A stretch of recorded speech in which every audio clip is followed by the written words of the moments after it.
Ngayong araw nga mga kaprobinsyano, eto at back to normal na naman ang lahat. Maaga na naman nga tayong naghatid kay Boss Commander dahil natapos na naman nga ang kanilang sandali ang pahinga. At pagka-uwi ko nga ng bahay, eto at nagkape nga muna tayo sandali. Alam nyo naman ang ating umaga, punong-puno ng gawain. Kaya habang namamahinga sandali, eto at sinabayan ko ng magkape. Ito kasi yung isa sa nagpapasigla sa akin mga kaprobinsyano. Hindi kasi tayo pwedeng tamarin lalo na kung ganito yung ating pakakainin. May kwento ko nga pala sa inyo mga kaprobinsyano. Ito nga palang mga alaga nating native na manok ay napapakinabangan na natin. Nung mga nakaraang araw kasi meron sa ating bumili. Isa sa ating follower na gusto ring magparami nito. Yung mga 3 months nga ang kinuha sa atin. Nakakatuwa nga at kahit papaano nakakapagbenta na tayo. Dahil sa totoo nga lang may kamahalan din talaga ang mga feeds ngayon. Kaya yung napagbebentahan nga natin mga kaprobinsyano binibili lang din natin ng pagkain nila. Kaya kahit papaano nga natutustusan natin ang pangangailangan. At pagkatapos nga sa aking mga alaga, ito at inasikaso ko naman itong bumagsak kong kalanan na kung saan nga talagang binahayan na ng anay. Isang taong mahigit pa nga lang ito mga kaprobinsyano simula nung ginawa namin. Hindi ko nga namalayan sa bilis ng panahon halos maubos na pala ng anay yung ilalim. Kaya ang ginawa ko na nga lang ngayon mga kaprobinsyano nilinisan ko muna nang sa ganon makita natin kung ano magandang gawing remedyo. At pagkalipas nga ng isang oras sa paglilinis dito sa ating lutuan, ito at diretso na nga muna akong pumunta sa bukid. Dito lang din naman mga kaprobinsyano, malapit lang din sa amin. Napansin ko kasi nung mga nakaraang araw maraming tumutubo na burat aso. Medyo pangit nga lang yung term na ginagamit dito sa amin. Sa inyong mga lugar po ba mga kaprobinsyano, meron din po bang ganito? At paki-comment nyo naman po kung ano yung tawag nyo sa ganitong klaseng pagkain na nakukuha sa bukid. Ito nga pala mga kaprobinsyano matagal na namin kinakain. Nung mga bata pa nga lang kami kumukuha na kami nito. Maya nga lang napansin ko nga rin si Amay Super Mario na nangunguha rin itong burat aso. Tumatama nga ako at parehas ang aming ulam. At nung mapuno ko na nga itong maliit kong basket, ito diretso na nga rin tayong umuwi ng bahay mga kaprobinsyano. Hinugasan ko nga lang muna ng mabuti. Pagkatapos ilalamasin na natin ito sa asin. Nang sa ganun nga maalis natin yung pait nito. Kung mapapansin nyo nga talagang mabula yung nagiging katas. Yung kaninang pagkadami. Tingnan nyo naman ngayon pagkapiga kakarampot na lang. Pagkatapos kong pigain binanlawan ko pa para maalis nga yung alat. At ang ipaparis nga natin dito mga kaprobinsyano, itong stock natin sa bahay na malalapad na tilapia. Ito kasi ang mabisang kapares nitong ating burat aso. Dahil nasira nga yung ating kalanan, dito na nga muna tayo magluluto sa labas mga kaprobinsyano. Ipiprito nga lang natin itong ating malalapad na tilapia. At habang nakasalang nga yung ating piniprito, ito at naghiwa nga lang ako ng isang pirasong sibuyas na isasama nga natin dito sa ating kilawing burat aso. Parang style ensalada lang din ito mga kaprobinsyano. Ang kaibahan nga lang imbis na kamatis, sukang pinakurat ang ating gagamitin. Tapos maglalagay nga rin tayo ng kaunting bagoong. Pagkatapos halo-haluin lang natin yan ng ating kamay.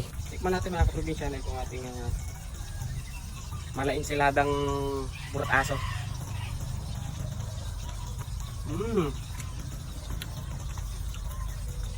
Bagay na bagay mga kaprobinsyano. Sukang pinakurat. Lisa. Dahil goods na nga, ito't nakapagperito na nga rin tayo ng tilapia. Ayun no, yung mga ganitong ulam na simple nga lang sa probinsya, sapat na. Tarapot samahan nyo na po kami kumain ng aking prinsesa. Mga probinsyano, kain na po tayo. Ngayon nga lang po pala ako makakakain ng kinilaw na ipapanalarang dapo. Tikman na natin. Masarap kaya to o hindi?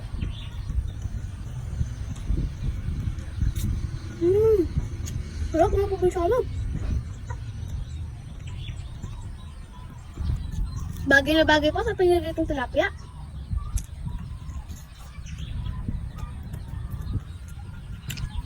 Ayun, kain na po tayo mga kaprobinsyano. Namiss ko itong inilaw na malainsiladang burat aso tawag sa amin dito. Sa ibang lugar, larang dapo.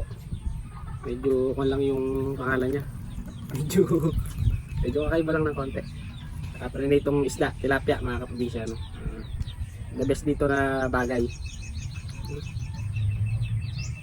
Nilagay natin dito sukang pinakurat at kaunting bagoong sibuyas. Ay po tayo.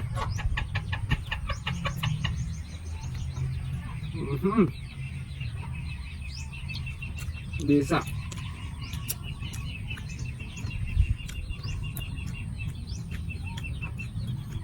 Ayos.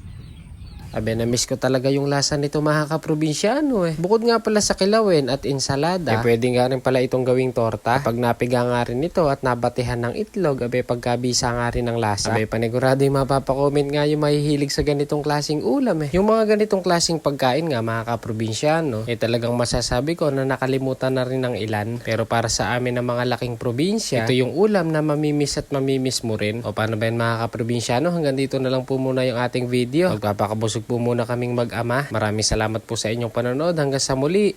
Bye-bye!